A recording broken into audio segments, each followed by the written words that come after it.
You're listening to the Variety Sports Network, your home for the best sports podcasters and live shows.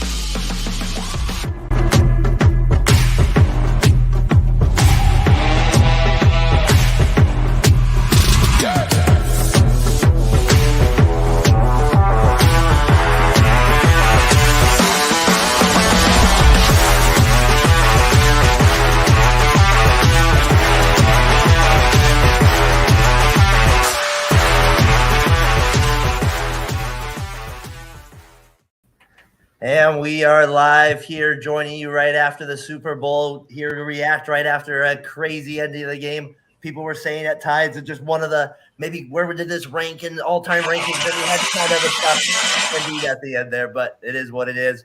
I got two guys with me that have been joining me all year, Brian Johnson from the TMB podcast, of course, Jimmy Pilato from the far end of the bench here. Guys with you on the season finale, Jimmy, I would say, of season one here of Talkin the Gridiron here. We've made it all the way to the finale here of the Super Bowl. We get a 38-35 win by the Kansas City Chiefs. Jimmy, your initial thoughts, sir, on the game? I mean, what are we even doing here? Why even play the games if we already know the goddamn outcome? We knew this was coming. The people, yes, the Bengals did not play today. I told everybody that came to my Super Bowl party. I bought the dress before I got the ring. I had the dress ready before the wedding, so this was going to be my outfit regardless. But, oh, my goodness, that sucked. These officials, that was awful. I mean, good game. I mean, at least they made it entertaining is all I'm going to say. But Patrick Mahomes, Kansas City, I don't think this solidifies any kind of – they asked him the question. This does not solidify any kind of dynasty. You are very lucky that the NFL really likes saying that they have a new GOAT coming up waiting in the wings. Because other than that, that would have been – I mean, the Eagles fucked themselves. That can be talked about as well. But the Chiefs were given every opportunity. They were given an extra play again today.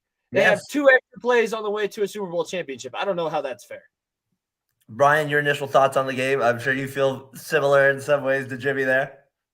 I'm a little bit happy. I can tell the Phillies fans just suck it and all that trash talking all week, and you didn't get the job done, and the Chiefs won. But it just really shows the whole game that I saw it that this is what the NFL wanted this year, because it was just there wasn't as many, there was a play where Devontae Adams kind of got pushed out of balance. I felt like, wasn't that the penalty they threw when Greenlaw did that to Jalen Hurts in the NFC Championship game? It just shows the refs are just, they wanted this game from since then.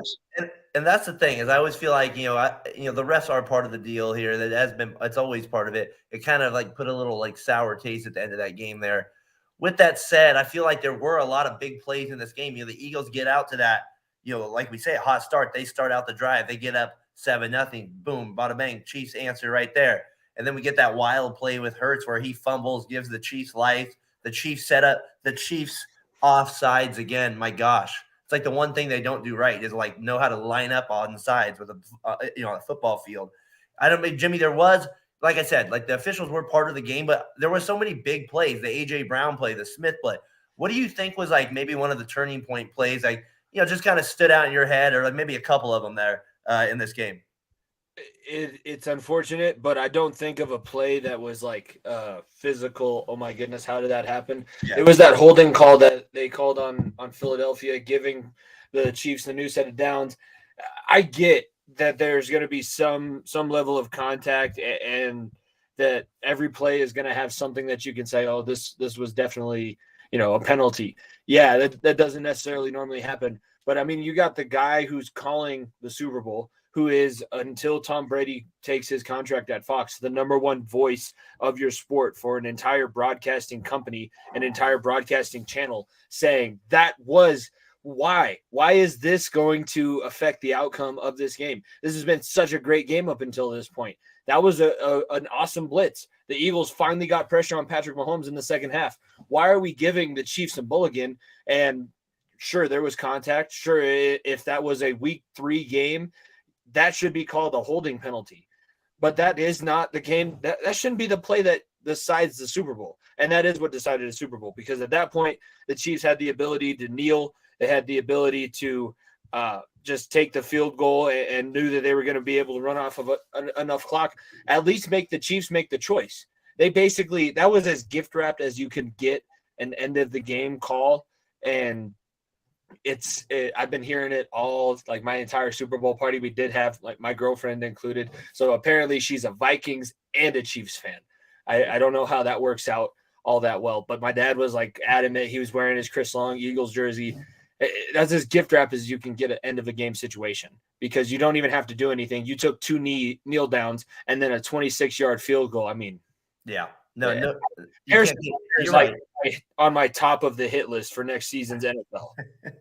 The Chiefs definitely are there. My dad, obviously, Raider fans were shaking their head watching the game. Like, how do they do it? How do they pull this off with that? Who are they paying? Because I'm sure that the Raiders fans, Nico, the Broncos fans, I'll start a GoFundMe to start paying these official accounts or whoever we have to start. You think paying. it's just to give the benefit of the doubt to him because he's the best player? Is that what it is? You think the refs just instinctually have this? Did he look like the best player tonight? No, I don't know. I'm just wondering. I'm just trying to get in the head of an official. I don't know what they just like. I don't get it. You know what I mean? I'm with you. I'm just trying to understand it. Maybe they gave us the hint. Did you see that commercial before the game even started? Kansas City. There's 2 of them. That's like according to my calculations, double the marketing. We got Riley here checking in Red Kingdom. Yeah, no, Raleigh. Yeah. She's she got to rub it in my dad's face. There you go. Sorry if I pronounced your name wrong there. Brian, you got it. Obviously that was a big play there. Any maybe other plays earlier in the game that maybe stood out to you? I think there's a different Chiefs team came out in the second half, and they came out motivated. They ran the ball with Pacheco more in the second half, and they just he was good. That drive when they came out of the second half changed the tempo of that game when they scored a touchdown. I love the way he runs too, like with his legs kind of looking like they're going everywhere. Like it just looks like he's running extra hard. He is though. Like he took a good hit and got it. And that guy, like when he kicked the hit, that guy was like, "Yeah, let's go." And he, to his credit, he stood in the game and had a couple big plays later in the drive. So to me, I don't know if I was a Chiefs player, that would kind of fire me up. And Jimmy, I thought that was a big difference in the second half a little bit. Was the Chiefs came out obviously because Mahomes did get hurt towards the end of the half, and they were able to establish a little ground game there against the Eagles. I thought that was a big part of the game. What do you think of that? No, that's a big part of the game, but I think that's a big part of the game. And you can look back to the last time the Chiefs won the Super Bowl as well, because they were going up against the hotshot young coach who hadn't been in that situation before. And we didn't know how he was going to handle the Super Bowl. And it turned out at halftime, he basically told his guys, "Hey, we've built up enough of a lead."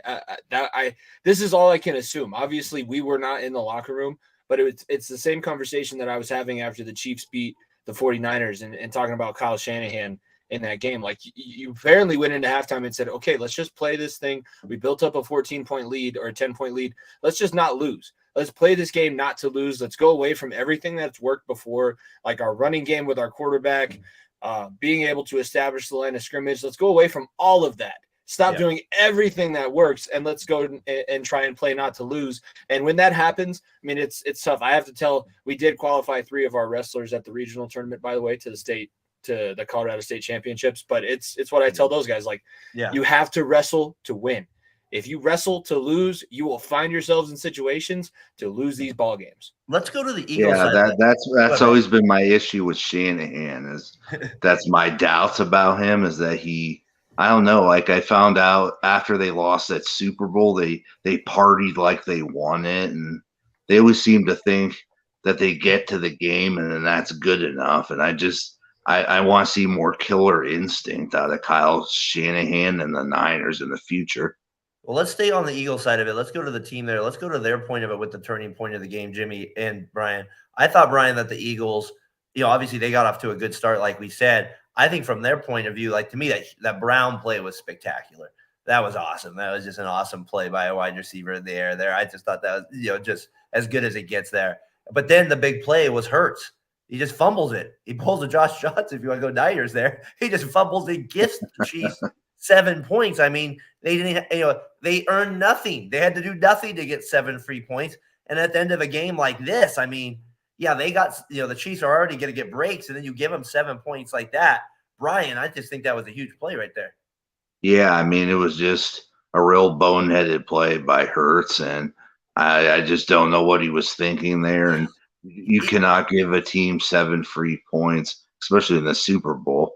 No, It kind of reminds me of Neil O'Donnell when he kept throwing that cornerback from the Cowboys. It was just like that was the receiver from the Steelers. Yeah. No, for sure. Jimmy, what do you think about the Eagles side of that? Let's go to them for a minute here. And maybe that play, but maybe another part of the Eagles too. I just don't. I mean, that was you outcoached yourself. You tried to put yourself in a good situation. You tried to say this is what they're expecting. It's similar to what Andy Reid did 2 years ago against Tampa Bay. Like you just didn't adjust when you needed to adjust, and you got outcoached in the second half. And yeah, the Chiefs are a good enough roster. Like as that seeing Travis Kelce being able to celebrate that way and be like, y'all said that nobody picked the Chiefs to win this year. I'm pretty sure everybody was still saying like the AFC West going into this season was considered the class of the NFL. So everybody still considered the team coming out of the AFC was going to come from there. So I don't know how he can really say that, but the Eagles, they're going to look back at this game and go, there were so many opportunities. I feel the same way. This is similar sentiment to what I was saying a few weeks ago on the Far End of the Bench YouTube channel was just like the Bengals are going to look at that AFC Championship game the same way that the Eagles are going to look at the Super Bowl game and be like, yeah, the referees screwed us. They gave the Chiefs this and that and this, but we still had 3 drives. Yeah. We still had an entire fourth quarter. We tied the game, and you still somehow end up putting yourself in the situation where they have a gimme field goal. Like that was the same undisciplined play that gave the roughing the passer at the end of the AFC Championship game reared its ugly head when you have the possibility of a holding call being called at that point. And the Chiefs don't have to do anything, kick a 26-yard field goal to win their 3rd Lombardi trophy in franchise history. Like, yep. No, pretty special there with the Eagles there. The part with them that also, caught my attention was also, I thought, a big play of the game that I wanted to mention too was that return that they had too. I mean, obviously they have the biggest punt return in the history of the Super Bowl. That's going to say something as well. So I think it's pretty hard not to think of that play as well. It's just something that, in the Eagles, they've been so disciplined all year in a sense. But I think, Jimmy, that's kind of to the AFC. I don't know. I was thinking about that. The NFC, like you guys brought it up on your podcast. I ended up finishing the rest of it. And you guys, when you talked about your preview show, you guys brought up the point that like the Eagles really weren't tested in the NFC. You know what I mean? You guys were talking about that. And like in a game like this where it was a close game, the Chiefs have played way more of those. And maybe that played to be a factor. I kind of found that interesting when I was listening to your guys' pod yesterday. It kind of played out that way in some ways. Yeah, I wish I was wrong in that situation, but that was, I mean, looking at their schedule, the Chiefs bounced back. They never lost more than a game at a time. They lost 3 games all season. They were at 3 different points of the season. And outside of the Colts, I would say that they were all to 2 other pretty damn good teams. Like the AFC had such a better test. I would say that the 49ers were the team out of the NFC that would have overcome as much adversity making it to the Super Bowl compared to any of the AFC teams, because whether it was the Bills, Chiefs, or Bengals, they all 3 were going to have to play each other to make it to this game. And I think that was where you started to see in the second half. I mean, the Chiefs had played 2 other really close playoff games and had to battle back from a lot of adversity. The Eagles were the team putting the other guys in adversity. They had nothing go wrong. No, they just never had anything go wrong. Go ahead. I was just saying their defensive line didn't get that pressure we were kind of talking about before the game as well. That was something I thought that was kind of a little bit of a factor there as well. One last play I kind of wanted to point out and kind of get your guys' thoughts on that I thought was going to be a bigger deal going into this podcast at the end was when Mahomes got hurt at the end of the first half. I thought that might be I don't know, like, you just never know if he's not going to be able to limp, how bad it's going to be. I don't know. I thought he was able to sustain that a little bit. Any bit of your guys' thoughts on that, Brian? Were you thinking he might be done or something like that? Or might? Yeah, I mean, it looked like a pretty bad ankle sprain, and maybe they're going to have to take him to the locker room to reevaluate. But I feel like Mahomes just toughed it out, and he knew he had to play for the Chiefs to win this game. So yeah, Chad Henne's not winning. Or he's not winning this game there. So I don't know. Jimmy, I just mean like I just thought for me, I wrote it down as a note. Possible big moment there when he twists that. It didn't seem to be a factor there, and maybe that plays to Mahomes. I don't know, moxie or whatever you want to say at this point in his career. I mean, when he went on that big run, it really didn't affect him then. So yeah, Jimmy. Well, that's. I mean, my point is, I think that the Eagles saw that as they can relax and take their foot off the gas, because in the first half they were getting after Patrick Mahomes. Hassan Reddick was keeping him in the pocket. He wasn't similar to how the Bengals were in the first half of their game. Like he didn't have to run because they were just hemming him into the pocket. He was having to beat them from with his arm. When that play happens at the end of the first half, and then the Chiefs get the ball coming out to start the second half, which maybe goes to this analytics thing. The Eagles are like, they're the analytics darlings, but then they're also the anti-analytics team, because you're supposed to defer on the coin toss when you win it. They would have rather preferred to have the ball first to start the game, and that's going to put them in a bad situation potentially, depending on the other team's adjustments. And then the Chiefs just, I think that play really affected the mindset of the Eagles, and from then on out, the Chiefs went into this workman-like mentality, just grinded it out, did what they needed to do to keep things close. I wouldn't say that the Chiefs defense, especially their defensive line, for as good as they looked in the championship game, it did not look great today. This Eagles team was able to still do everything that they wanted to.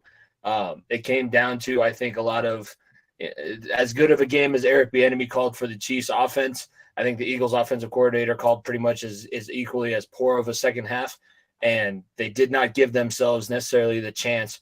You gave yourselves the chance to tie it. Yeah. And have a world-class defense be able to hold what is considered to be now the best player, the best quarterback and best player that we have left in the NFL. I mean, he's the MVP and Super Bowl MVP for a reason. He's a two-time MVP now, two-time Super Bowl champion. Yep. The Chiefs, I don't know if this is a dynasty because of the way that they had to win this championship, but goddamn, like they're close.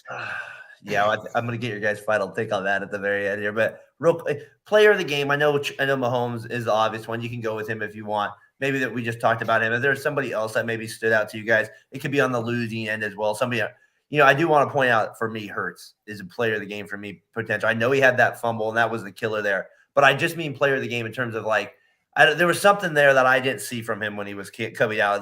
That was an awful play. And I talked about that as an all-timer, but he did make up for it in other areas. Now running with the 3 touchdowns, I did want to point that out with him. Super I also Bowl record. AJ Brown is a beast as well. I mean, just a monster as a receiver. That guy is just an absolute beast. So I just wanted to point out those guys as well. Jimmy, let's go you first. You got a player of the game. Obviously, Mahomes was on there. Anybody else? I think that you do have to give a lot of credit, because that Chiefs offensive line did play so much better in the second half. Yeah. The Chiefs in general didn't have as many penalties or as many mental mistakes in the second half as we saw in the first as well. And I did want to but even though the Eagles lost this game, they still scored 35 points. That offensive line was doing everything that they needed to, and that was a makeshift offensive line with a right tackle playing through an injury that requires surgery. Whether he gets that surgery before he has to come back or after, Lane Johnson's going under the knife tomorrow. So yeah, he had that entire unit played just out of their minds. So yeah. I don't think that there's a lot that you can say about this Eagles matchup other than your coaches were just really inexperienced, and they put you in some bad situations against a coaching staff that has been there before. They've won a Super Bowl. They've lost a Super Bowl. They've gone through every situation, and there's some points where you just have to tip your cap and be like, I didn't even think of any of this. I did not know that this was a possibility. You guys have seen it before, so I just have to give you the benefit of the doubt. Yeah, shout out to guys here at Out of Your Mind Falcon podcast. Thanks for tuning in here. The refs, we touched on them a little earlier as well. Yes, ass is a very kind word. Yes, that is. Are they getting Super Bowl rings? Do we think? Are they getting They Super should Bowl get rings? them too. Every year they get the winners' rings. That's part of the deal, Brian. They get the winners' rings every time they win. Whoever wins, like, all right, you did the best for this call. You got 38% wrong for that team, so you get a Falcon. Whatever you get that team's ring. You have a player of the game that stood out, or a player that maybe just surprised you, Brian? Definitely Pacheco, because he changed the in the second half when he started running the ball. Then that gave the Chiefs confidence, and that's the reason they won the Super Bowl, in my opinion. I gotta say, he was the guy that stood out to me too. Like, if you weren't gonna say him, that's why the way he ran his style too, just like the physicality. Like I said, him able to take that hit and pop back up. I'm good with that. That was pretty impressive. If I was an offensive lineman, I'd be like, all right, I'll block for this dude. This guy's good. This guy will run hard. For Tyreek Hill, that's got hurt a little bit. That they're doing with a number 10 jersey, and he got traded, and they win the Super Bowl. Yep. Our guy here said we got to get a watch. Yeah, I agree. A watch would be nice. Something there. They got to get something for the family. Maybe a picture even with them. They could get that with them. Yeah, there you go. Watch right there. QVC, my QVC audition tape. QVC. It's got the Superman emblem in the middle too. I like that. There you go. Superman. I think that's what they'll probably be getting. This was the J.C. Penney collection. It wasn't anything fancy. There's just like a little note on the back. Thanks. There's like a little note there. Thanks for that fourth, and thanks for Winky that face. too. No words. Winky face, and then that was the guy Tyler thought at our last pod was going to have a hard time, but he was the guy that got called for the penalty there. All right, quick thought here, maybe on the coaches here before we kind of get to the second part of the podcast here. Just like quick little thought. I mean, I thought it was the only thing for me that was like it was hard for me to tell. Like either the TV must be off, but the delay of games look like they happen way more often. And then again, like some of the I thought the play calls on the offense were fine. I didn't see anything from a coaching angle that really threw me off. Anything from you, Jimmy, that stood out? I mean, you obviously coach a little football too. Maybe there's something that stood out to you differently. No, I just it sucked that they overturned that Devontae Smith call, because I think watching that, it's very easy to see there was the only movement that came from the ball the entire time was him positioning it differently. And yeah, you can say that's on him, but he was just trying to take it from his shoulder down to his chest, and that's all he did. And the ball didn't move from there, was not aided by the ground or anything like that. I think that call was a tough one, and not being able to see it overturned or at least even looked at. Like, I think that was the wrong way that they should have gone with that. I know that they took a second look at and they decided no, but this definitely puts – I was trying to make the argument that Andy Reid was on the same level as Bill Belichick. I think that he was a guy in Philadelphia that was hired after not having any prior head coaching experience. He was an offensive line coach, an offensive quality control assistant. He had no say over much of anything other than what the offensive line was doing. And funny enough, when I had my podcast before Nico and I started doing it, and my dad, who was up there talking so much shit on the Chiefs just because he hates Patrick Mahomes, when I had him on the last time, he was like, no, I just love seeing an offensive lineman have success. And now this is successful. You've won 2 Super Bowls. You have basically reached the mountaintop. He's now, I looked it up earlier today, one of 26 NFL head coaches to have won 2 Super Bowls. That's great. I don't see him retiring anytime soon, Brian. My dad called him the Walrus today. I think he would have got a little kick out of that when he called him the Wall. What do you put Andy Reid in perspective? He's just that damn good, huh? Yeah, I mean he's like one of the best head coaches. I mean, he coached Brett Favre, and then he went from there to the Eagles, and now he's doing the Chiefs, and he just happens to have good quarterbacks wherever he goes. And I guess on a side note, I feel like Nick Sirianni is going to be that new age coach that annoys the shit out of me.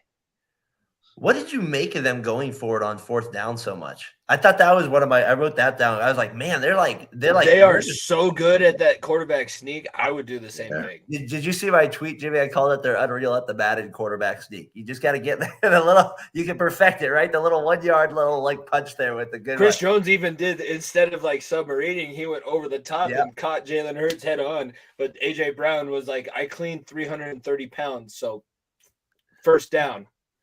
I guess the difference is they get it though. I mean, they get that fourth down, like on just a ridiculous rate, even like 4th and 4. You can't call them out on it. You can't say that was the reason. Like there were a couple times they were looking at giving the ball back to the Chiefs at midfield, but they never did, right? Except for the one fumble. That they ended up tying the game.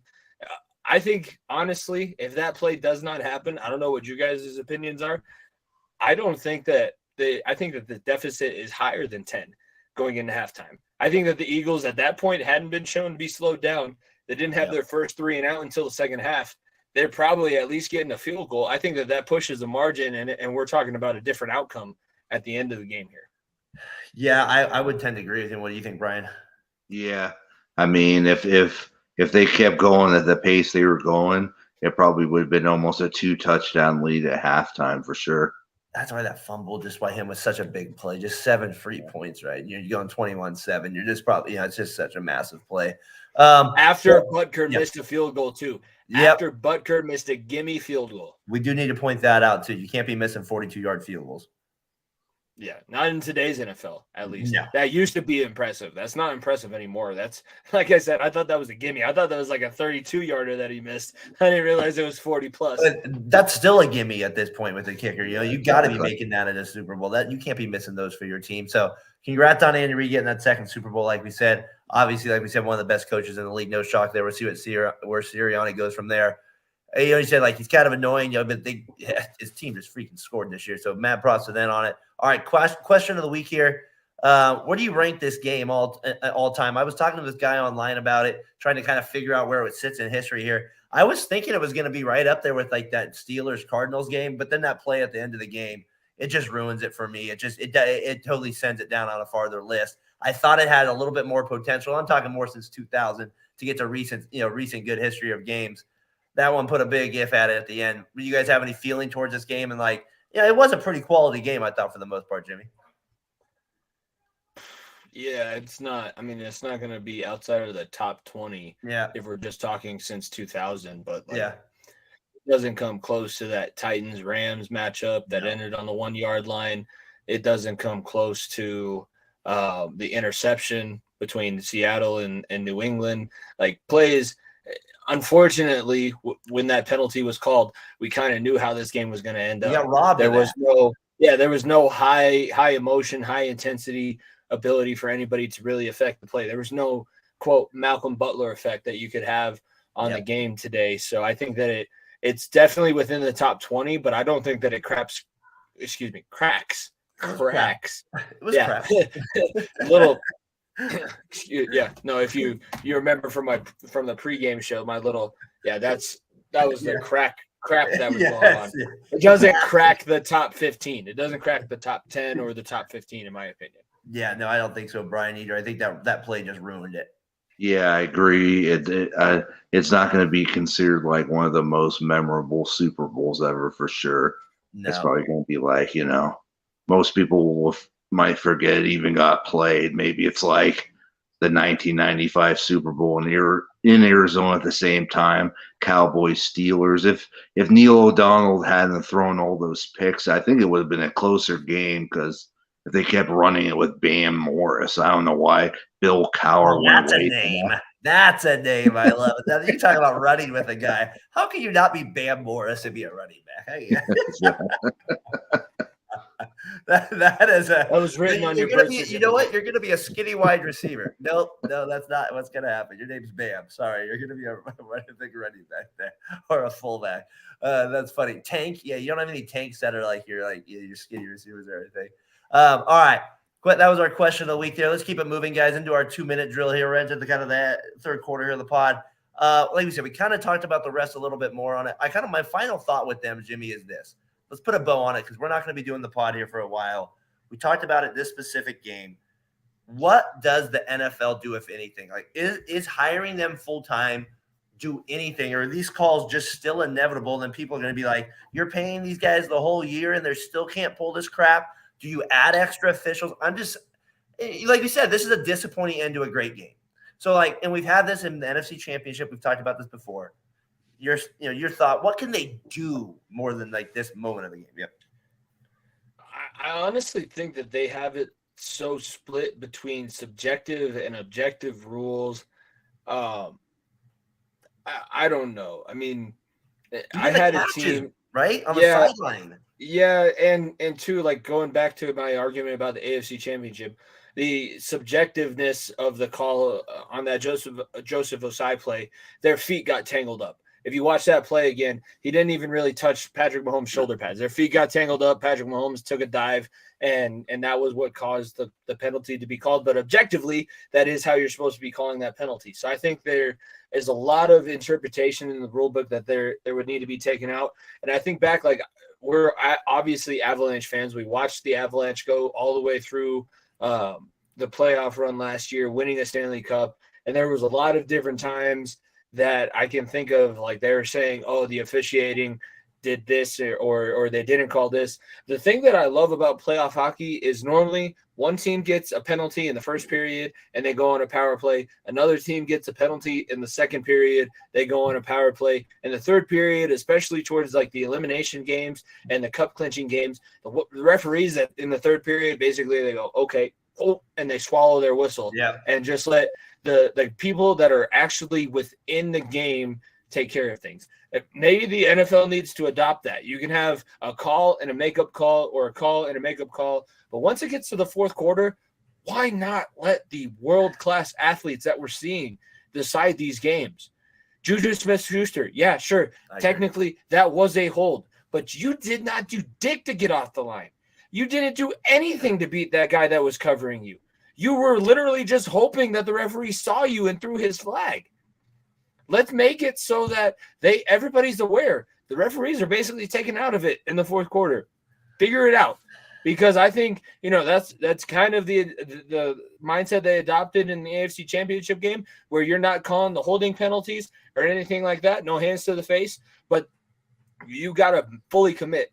And I think Roger Goodell right now, especially saying that the officiating has never been better, they're not committing to shit. What a joke. No, they're not committing to anything. They're like, okay, we're going to have these objective rules and these subjective rules. If you hit Patrick Mahomes, Tom Brady, Aaron Rodgers, those kinds of guys after, 2.5 seconds, and I don't like the way that you got up afterwards, it's a penalty. Yep. And then this, and this. These are the objective penalties that I think that they just need to figure out what they want to do with the rule book. The rule book is so convoluted as it is. As a social studies / I'm qualified to teach English as well. I can't figure out what they're trying to say in this damn rule book. I mean, that's the thing. It's sad. Like, we just can't get it right. And Brian, like we said, this is the big takeaway from the game in this regard. What do they have to put 50 officials out there? Or are they just going to be pathetic and me and you were just going to rip on them our whole life like we've been doing nothing's going to change, is it? Yeah, I mean, it just comes to the fact that maybe you can actually let cornerbacks actually try to guard a receiver without there's like a little bit of a pull on the jersey and then the flag goes out. I mean, they just need to let stuff go sometimes. You got to let receivers play. I mean, the cornerbacks play a little bit. That's kind of a big one for me. I agree. Like, that to me is the biggest part with it. All right. Can the Eagles keep the dominance rolling next year? Let's put a little bow on their season here, Jimmy. They made it to the Super Bowl. That sometimes doesn't always result in a bounce back season. Your team obviously did fine this year, bouncing back and have a quality year. The Eagles seem set up to be fine again. It's hard to imagine them being any better talent wise because now they're going to eventually have to pay Hurts. It's hard for me to imagine them from a whole being as dominant. What are your thoughts on them? Can they keep this rolling into next year? Do you have any doubt that they're going to be one of the best teams in the NFC? This is going to depend solely on how Nick Sirianni comes back from the offseason, because I think that's why they got to this situation in the first place. Nick Sirianni took all of the criticism and everything that went well during his first year as the head coach of the Eagles, and he made all of the necessary adjustments. And I think that you can't fault him. Like, him and his coaching staff had an A+ performance with what they knew they needed to get better at. If they are going to take this and say, we really, like, if they look at it the way that I look at it, and the officials sucked, this could have gone this way, this should have been called that way, but we were really just kind of playing not to lose once we had the lead at halftime. We really didn't know how to finish this game, and they take that as a learning experience. Yeah, they can roll in next year. Like, who's going to come out of the NFC? who's going to get that much better in the NFC that's going to challenge them to win the conference championship game. Yeah. I find it, the 49ers obviously come to mind, but outside of those two teams, I don't think that anybody that was in these playoffs you can really look at and say, I think that they're going to repeat and have that good of a year again. Yeah. There's a lot of one-hit wonders, I think. I think the Eagles, the 49ers are two teams that have the possibility of not being one-hit wonders, but it's going to come down to, does Nick Sirianni look in the mirror tomorrow and go, I fucked this situation up. We could have done this differently. We could have ran Jalen Hurts a little bit more. Yeah, that's why you have film study. I mean, that's what people don't understand. When you've been a football player, when you've been around football teams for long enough, film study is the best. I don't mind being filmed in anything that I do. Obviously, I have three podcasts. Once this is over and we start doing the hockey show here on the Variety Sports Network, I just had another teacher come in and film one of my classes so that I can watch it back and be like, I'm just going to, watch that back, figure out what I did well and figure out what I didn't do well. If he does all of those things and comes back next season, I could see them coming directly back to the same situation they were in, where it's 49ers, Eagles. Who knows who's going to have the upper hand, because the 49ers are actually going to have a quarterback, hopefully, at that point. I'm knocking on wood for you, Brian. I'm not trying to jinx you guys or anything like that. But it's hard for me. And no Jimmy Garoppolo, which is no, he's got to be gone. If what is true about his condition is actually 100% factual, he can't be back. But the two teams in the NFC, that too. Yeah. They got a lot of free agents. That's going to affect their defense too. It was Ndamukong Suh. How much did Ndamukong Suh really play today? I know that he played a lot on the run leading up to it, but it was a lot of 1 year. Yeah, no, it was a lot of 1 year and a couple of games here and there in the regular season. Howie Roseman hasn't given you enough to trust him. Yeah, he's put together 2 Super Bowl contenders, and within 10 years of each other. That's pretty damn impressive. Brian, I know you think go ahead. And they're saying that I guess they still have 2 first-round draft picks this year, the Eagles, which is amazing. Yeah, they're set up. They're set up well. I mean, that's the thing. You said, they have they have the quarterback right now who's young. He's got the cheap under contract here. There you go. He's clarifying. But what I wanted to talk about with the NFC is it's definitely going to be the Niners and the Eagles, because I don't think Rodgers is going back to Green Bay. Tom Brady's retiring, so I just don't see anybody else really challenging either of those two Taylor teams. Heineke, baby. Taylor Heineke. Harden want to go to the States. He's not even going to be on the Commanders, though. It's going to have to be like the Falcons or the Saints. And supposedly, Derek Carr was going to go to the Saints, but then he nixed that trade today. And he says he just wants to be released now. Oh, man. We got our guy John here. He wants to put a little team in here for you, for Brian. Falcons coming in the NFC South, where they can win it, right? Where they got there, and so you got to respect your Falcons. They still need Kyle Shanahan, the offensive coordinator again. He's not the offensive coordinator. No, and is Brian going to be the quarterback? He is not. All right, let's go to the Chiefs here before we get to winners and losers here.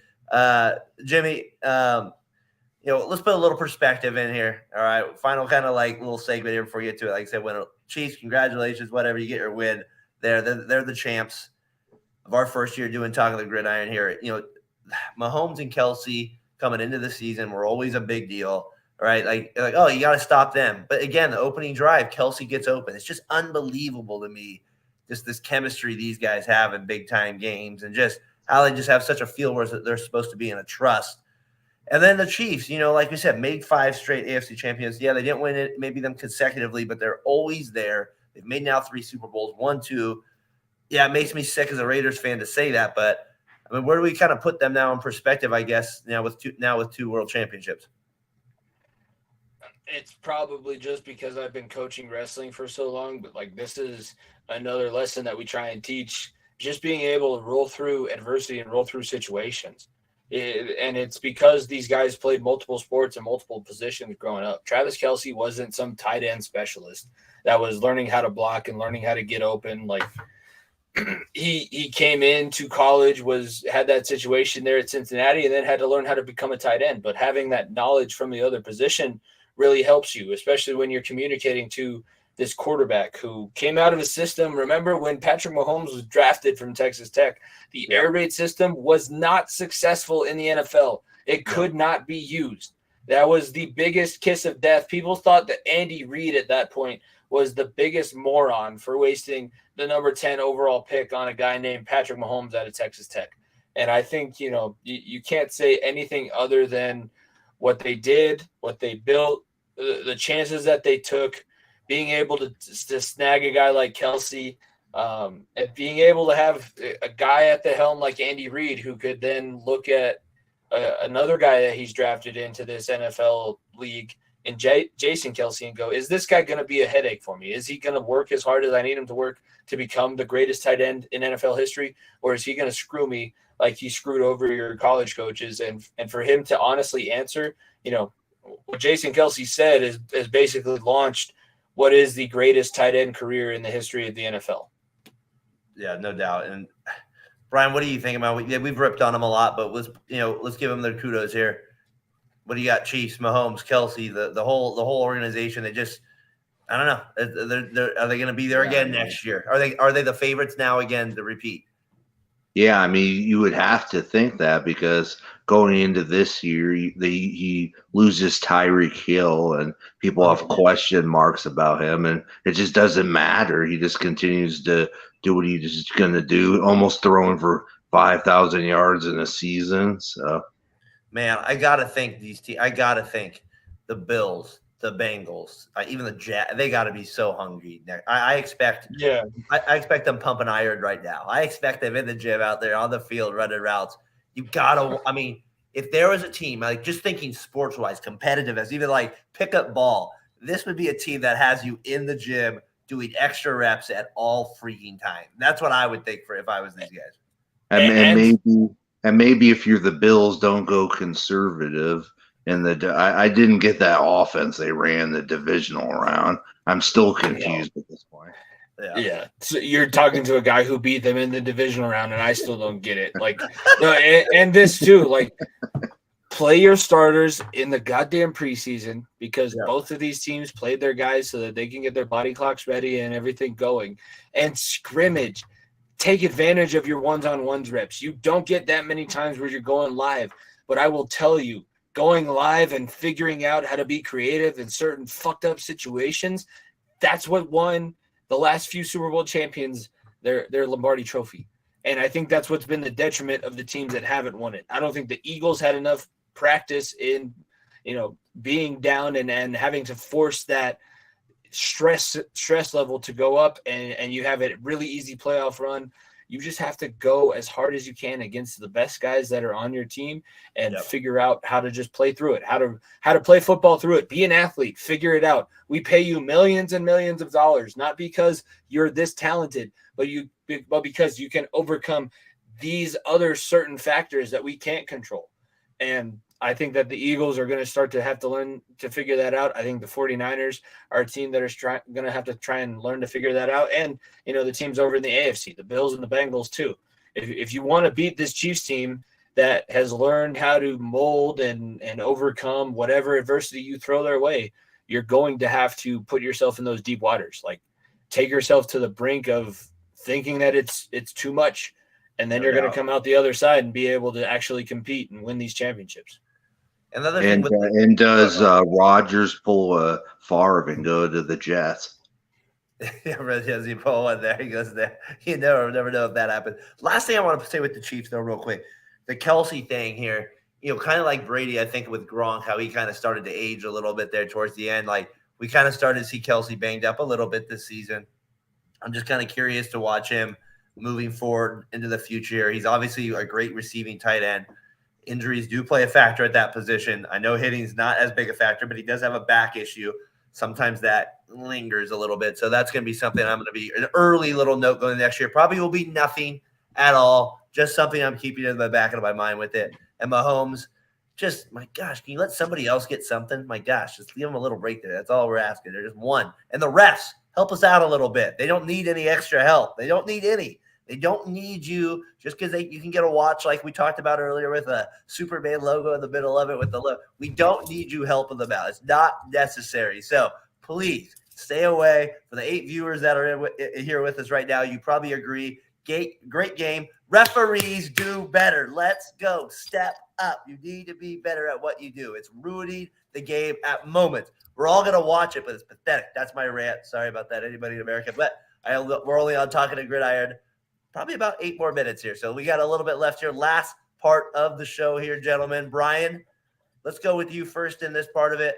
Winners and losers of the week. Let's start first with your go ahead if you wanted to say both, but let's go with your winner first. Who do you have for your winner, not of the week, winner of the Super Bowls? I got to be more specific here. Winner and losers of Super Bowl 57. What do you got there for winners? I would go winners. I would go Andy Reid and Patrick Mahomes, and then I would say losers would be Sue, just because he went there to win a championship, and that didn't happen. He probably won't be back there next year, and I don't know. Definitely the loser would have to be the refs. I left there, I think. Jimmy, your winner and losers here. Our last one, sir, of the year doing it. Your winner and losers of Super Bowl 57. If you say Chiefs and Eagles, I'll be impressed next year. Winners would be Juju Smith-Schuster, right, because that guy has no business being on a Super Bowl championship winning franchise, in my mind. And that might be the Bengals fan going after the former Steeler. Yeah. Losers, the NFL fans, because there could have been so much more drama. Like, that's what we watch sports for. It's the greatest soap opera, the greatest drama that anybody could ever put on television. That's why they have the empire that they do. And we were robbed of it because of certain situations.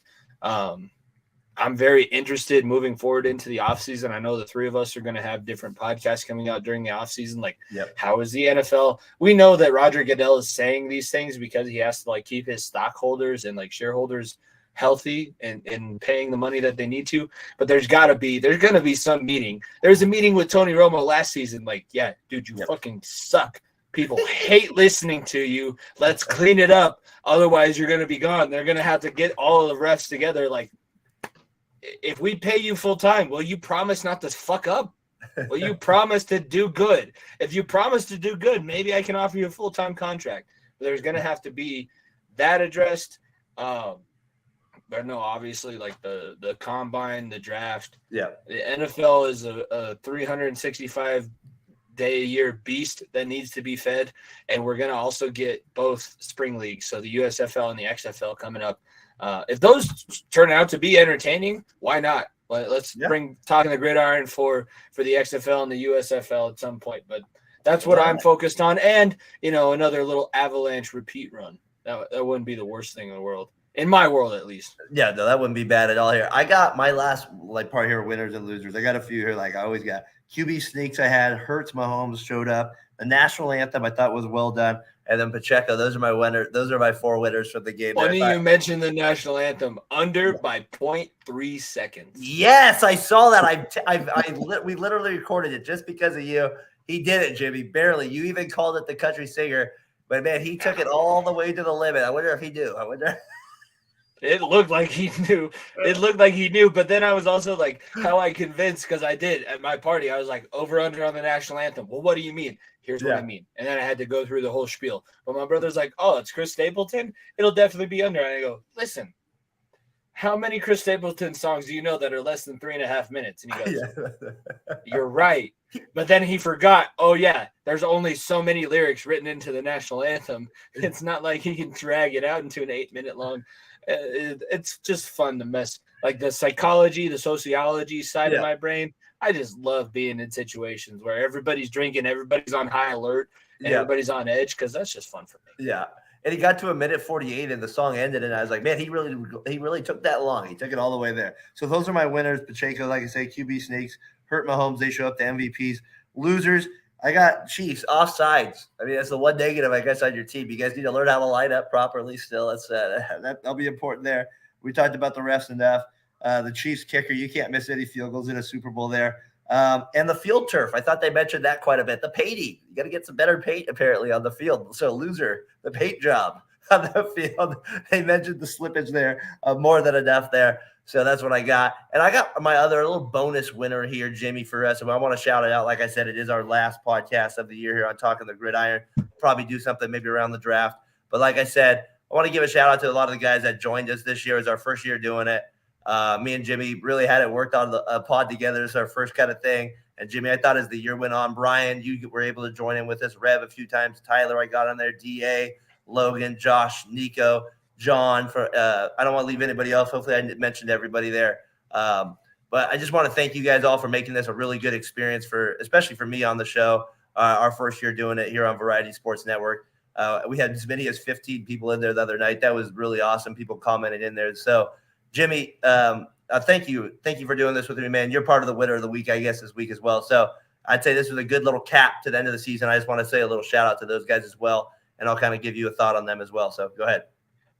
I think it was great. Nico and I were talking the other night, and I think we mentioned it a little bit on our podcast. You'd probably be able to tell me too, because you listened to it like I have to, but like we've been on certain networks and certain situations before where everybody's so jealous and not willing to work with each other. And that really doesn't make any sense, because if we say the Variety Sports Network is the best home for independent sports talk coverage, and it is. VSN football, VSN collegiate, all of those great things are awesome, but like we need to work together. And the ability to use this show in order to work together, not only with the VSN people, but the people outside of it as well.